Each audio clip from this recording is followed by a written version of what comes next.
Hi friends, இன்னைக்கு நாம road கடை ஸ்டைலில் பானிபூரி எப்படி செய்யறதுன்னு பார்க்கலாமா?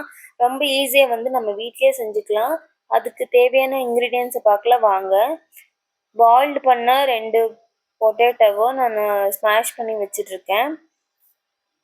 அதுக்கப்புறம் கொஞ்சமாக பட்டாணியை நைட்டை சோக் பண்ணி அதை ஒரு 7லேருந்து 8 விசில் விட்டு எடுத்து வச்சுருக்கேன். இது தேவையான அளவு சால்ட் ஆட் பண்ணிக்கோங்க. அதுக்கப்புறம் 2 ஆனியனை நல்லா சாப் பண்ணி வச்சுருக்கேன். கொஞ்சமாக கொத்தமல்லி தழையை குட்டி குட்டியாக நறுக்கி வச்சிட்ருக்கேன். இப்போது பானி எப்படி பண்ணுறது, அதுக்கு என்னென்ன வேணும்னு பார்க்கலாம். சாட் மசாலா, அதுக்கப்புறம் பிளாக் சால்ட்டு நான் எடுத்திருக்கேன். உங்களுக்கு தேவைப்பட்டால் எடுத்துக்கோங்க, இல்லைன்னா ஸ்கிப் பண்ணிடுங்க. இது ஒரு கைப்பிடி அளவு புதினா, அப்புறம் ஒரு கட்டளவு கொத்தமல்லி தழை, நல்லா ரெண்டுத்தையும் க்ளீன் பண்ணி எடுத்து வச்சிட்ருக்கேன். ஒரு எலுமிச்சைப்பழம் அளவு புளியை ஊற வச்சுருக்கேன். அதுக்கப்புறம் பெப்பர், அதுக்கப்புறம் இது சீரகம். இப்போ பானி எப்படி பண்ணுறதுன்னு பார்க்கலாமா? புதினா, அதுக்கப்புறம் கொத்தமல்லி தழை, இஞ்சி, மிளகு, சீரகம், மிளகாய் எல்லாம் போட்டு நல்லா கிரைண்ட் பண்ணிக்கணும். நல்ல ஒரு திக்கான பேஸ்ட்டுக்கு நம்ம அரைச்சி எடுத்துக்கணும். நீங்கள் சாட் மசாலா போடலைன்னா பெப்பரும் அதுக்கப்புறம் சீரகமும் கொஞ்சம் நிறையவே சேர்த்துக்குங்க. அப்போ தான் நல்லா பானி நல்லாயிருக்கும். நல்லா கிரைண்ட் பண்ணி எடுத்துட்டு இந்த அளவுக்கு நல்லா பேஸ்ட்டாக இருந்தால் போதும். இதை நம்ம ஃபில்ட்ரு பண்ணி எடுத்துக்கலாம். நீங்கள் இந்த பேஸ்ட்டை அரைக்கும் போது பச்சை மிளகாய் ஆட் பண்ணிக்கோங்க. உங்கள் காரத்துக்கு எவ்வளோ வேணும். நான் மிஸ் பண்ணிட்டேன். அதுக்கப்புறம் நான் அரைச்சி ஆட் பண்ணிக்கிட்டேன்.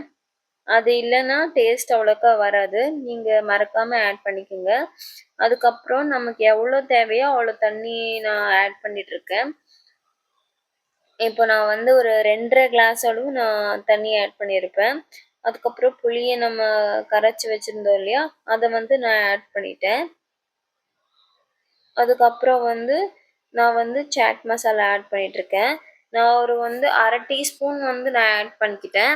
உங்களுக்கு எவ்வளோ தேவையோ நீங்கள் அவ்வளோ ஆட் பண்ணிக்கோங்க. நீங்கள் பானி எவ்வளோ செய்கிறீங்க அவ்வளோ தகுந்த மாதிரி நீங்கள் சாட் மசாலாவை ஆட் பண்ணிக்கலாம். நான் பிளாக் சால்ட்டு கொஞ்சம் தான் ஆட் பண்ணேன். அதுக்கப்புறம் நார்மல் சால்ட்டுவே நான் கொஞ்சம் ஆட் பண்ணிக்கிட்டேன்.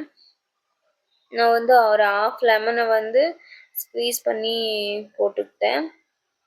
அப்போ தான் கொஞ்சம் நம்ம ரோட்டு கடை ஸ்டைலில் நமக்கு பானி கிடைக்கும். அதுக்கப்புறம் நம்ம கிழங்கு ஸ்டஃபிங் நம்ம ரெடி பண்ணிக்கலாமா? கொஞ்சம் பட்டாணியை நல்லா கொஞ்சம் ஸ்மாஷ் பண்ணி எடுத்துக்க போகிறேன். நல்லா கொஞ்சம் ஸ்மாஷ் பண்ணி எடுத்துக்கோங்க. அப்போ தான் அது நல்லாயிருக்கும்.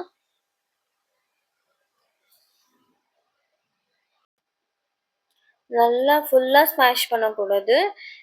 பாதி பட்டாணி நமக்கு கடிப்படணும். அந்த அளவு நம்ம ஸ்மாஷ் பண்ணி எடுத்துக்கலாம். அதுக்கப்புறம் நான் ஆல்ரெடி ஸ்மாஷ் பண்ண வச்ச உருளைக்கிழங்கை நான் ஆட் பண்ணிக்கிறேன். ஆட் பண்ணிவிட்டு நான் இது கொஞ்சோண்டு மசிச்சுக்கிறேன். அதுக்கப்புறம் நல்லா கொஞ்சம் மிக்ஸ் ஆகட்டுமேன்னு சொல்லி அதுக்கப்புறம் ஆனியன் ஆட் பண்ணிக்கலாம்.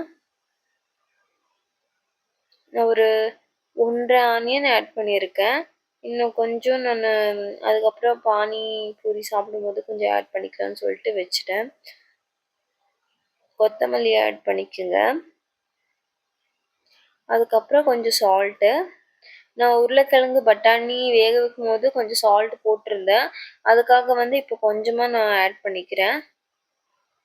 அதுக்கப்புறம் சாட் மசாலா ஆட் பண்ணிக்கிறேன். இதுக்கும் ஒரு 1/2 டீஸ்பூன் ஆட் பண்ணிக்கிறேன்.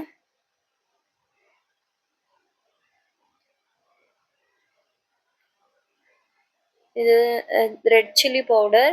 உங்களுக்கு காரத்துக்கு ஏற்ற மாதிரி இதை ஆட் பண்ணிக்கோங்க. நம்ம வீட்டில் யாரும் காரம் அவ்வளோக்கா சாப்பிட மாட்டாங்க. ஸோ அதை நான் 1/4 டீஸ்பூன் மட்டும் ஆட் பண்ணிக்கிட்டேன். இப்போ நல்லா ஒரு மிக்ஸ் கொடுத்துக்கோங்க. நல்லா மிக்ஸ் பண்ணி எடுத்து நம்ம உருளைக்கிழங்கு ஸ்டஃபிங் ரெடி. அதுக்கப்புறம் நம்ம ஆயிலில் பூரியை பொரிச்சிக்கலாம். நம்ம ரெடிமேட் பூரி தான் பொரிக்க போகிறோம். நான் பூரியை வீட்டில் ஒரு தடவை செஞ்சு பார்த்தேன். என்னோட சரியாக வரல. ஸோ அதனால நம்ம கடையிலேருந்தே வாங்கி பொரிச்சுக்கலாம்னு சொல்லிட்டு கடையிலேருந்தே வாங்கிட்டோம்.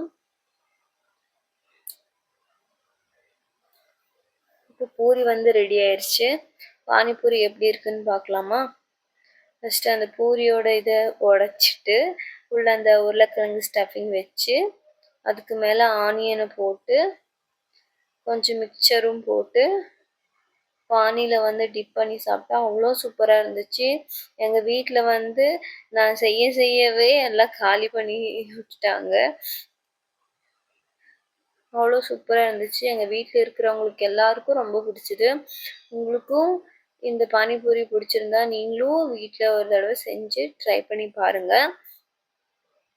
இதே மாதிரி ஃபுட் ரெசிபீஸ்க்கு என் சேனலை சப்ஸ்கிரைப் பண்ணிக்கோங்க. தேங்க்ஸ் ஃபார் வாட்சிங். பாய்.